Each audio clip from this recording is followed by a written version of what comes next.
Hi hello வணக்கம். Oppo தரப்புலேருந்து இப்போ பார்த்தீங்கன்னா ஒப்போ ரெனோ அப்படின்னு ஒரு ஃபோன் வந்து லான்ச் ஆகிருந்துச்சு.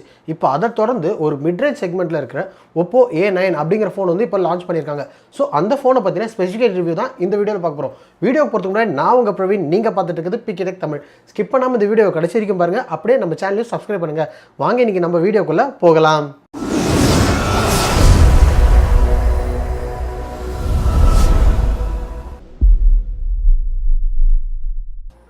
பில்ட் அண்ட் டிசைன் பார்க்கல ஒப்போ A9 வந்து ஃப்ரண்ட் அண்ட் பேக்கில் வந்து கிளாஸ் பில்டு கொடுத்துருக்காங்க.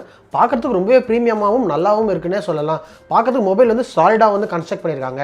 அதேமாதிரி ஃப்ரண்ட் சைடில் பார்த்தீங்கன்னா முன்னாடி வந்து செல்ஃபிக்கு வந்து ஒரு வாட்டர் ட்ராப் நாட்ச் வந்து கொடுத்துருக்காங்க. அதுவும் வந்து பிளேஸ்மெண்ட்லாம் நல்லா இருக்குது. பார்க்கறதுக்கு ரொம்பவே க்ளீனாகவும் சூப்பராகவும் இருக்குது. இதோட பார்த்தீங்கன்னா இந்த மொபைலோட ஓவரால் டிசைன் பார்க்கும்போது ஒப்போ A9 வந்து ரொம்பவே நல்லாவும் ரொம்ப க்ரியேட்டிவாக தான் டிசைன் பண்ணியிருக்காங்க. ஸோ பார்க்குறதுக்கு look and feel and bill எல்லாமே சூப்பராக இருக்குன்னு தான் சொல்லணும். டிஸ்பிளேன்னு பார்க்கையில் இங்கே ஒப்போ A9 வந்து ஃப்ரண்ட்டில் வந்து ஒரு 6.53 இன்ச் கொண்ட full HD plus resolution IPS LCD display வந்து கொடுத்துருக்காங்க.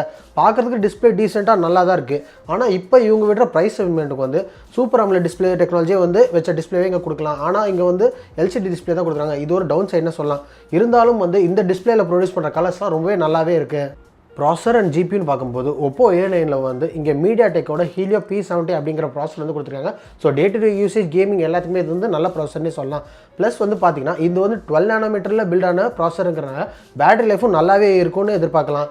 அதே மாதிரி பார்த்தீங்கன்னா கேமிங் அண்ட் கிராஃபிக்ஸ்னு பார்க்கும்போது இங்கே வந்து மாலி G72 MP3 அப்படிங்கிற ஜிபி வந்து கொடுத்துருக்காங்க. ஸோ கேமிங் எல்லாமே நல்லாவே இருக்கும். பப்ஜி மாதிரி கேமிங்லாம் வந்து ஹை செட்டிங்ஸில் இங்கே வந்து ஸ்மூத்தாகவே விளையாட முடியும். ஸோ ஓவராலாக பர்ஃபார்மன்ஸ் அண்ட் கிராஃபிக்ஸ்னு பார்க்கும்போது இந்த மொபைலில் வந்து நல்லாவே கொடுத்துருக்காங்க. கேமராஸ்ன்னு பார்க்கையில் ஒப்போ A9 வந்து பின்னாடி வந்து டுவல் கேமரா செட்டப் வந்து கொடுத்துருக்காங்க. என்னென்னு பார்த்தீங்கன்னா பிரைமரி வந்து ஒரு 16 மெகாபிக்சல் ஆட்டோ ஃபோக்கஸ் கேமரா வந்து கொடுத்துருக்காங்க. அதே மாதிரி செகண்டரி கேமரா பார்த்தீங்கன்னா ஒரு 2 மெகாபிக்சல் டெத் சென்சார் வந்து கொடுத்துருக்காங்க. மற்ற செக்மெண்ட்டில் இதே ப்ரைஸில் பார்த்தீங்கன்னா வந்து மற்ற மொபைலில் வந்து ஒரு ட்ரிபிள் கேமரா செட்டப் நல்ல ஃபீச்சர்ஸ் இருக்கிற கேமராவே கொடுத்துருக்காங்க. பட் இங்கே வந்து ஒரு டவுன் சைடான கேமராஸை வந்து இங்கே ஒப்போவில் கொடுத்துருக்காங்கன்னு சொல்லலாம். செல்ஃபி சைட் பார்க்கும்போது வந்து இங்கேயும் வந்து ஒரு 16 மெகாபிக்சல் f2.2 அப்பேச்சர் சைஸில் வந்து செல்ஃபி கேமரா வந்து கொடுத்துருக்காங்க. இந்த ரெண்டு கேமராவாலையும் வந்து பார்த்தீங்கன்னா HDR இமேஜஸ் வந்து ப்ரொடியூஸ் பண்ண முடியும்னு சொல்லியிருக்காங்க. ரேம் அண்ட் ஸ்டோரேஜ்னு பார்க்கையில் இந்த ஃபோனில் வந்து 6GB ரேம் அதுக்கப்புறம் 128GB இன்டர்னல் ஸ்டோரேஜ்னு ஒரு வேரியண்ட் வந்து விட்டுருக்காங்க. இதை தவிர வேறு எந்த வேரியண்ட்டும் வந்து இதில் கிடையாது. அதே மாதிரி பார்த்தீங்கன்னா இந்த ஃபோனில் வந்து dedicated micro SD card slot கொடுத்துருக்காங்க. அது வந்து 256GB வரைக்கும் சப்போர்ட் பண்ணணும்னு சொல்லியிருக்காங்க. இந்த ஒப்போ A9 வந்து அவுட் ஆஃப் த பாக்ஸ் வந்து ஆண்ட்ராய்ட் 5ல் வந்து லான்ச் ஆகணும். ColorOS 6ல் வந்து இது வந்து ரன் ஆகணும்னு வந்து சொல்லியிருக்காங்க.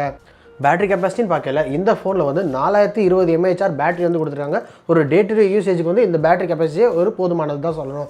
அதே மாதிரி பார்த்தீங்கன்னா இந்த ஃபோனில் இருக்க பெரிய டவுன் சைடு என்னன்னா இதில் வந்து USB 2.0 மைக்ரோ USB தான் வந்து கொடுத்துருக்காங்க. USB Type-C வந்து இதில் கொடுக்கல. இது ஒரு டவுன் சைடுன்னு சொல்லலாம். அதே மாதிரி பார்த்தீங்கன்னா இந்த ஃபோனில் வந்து சூப்பர் வூக் 3.0 சார்ஜர் வந்து வருது.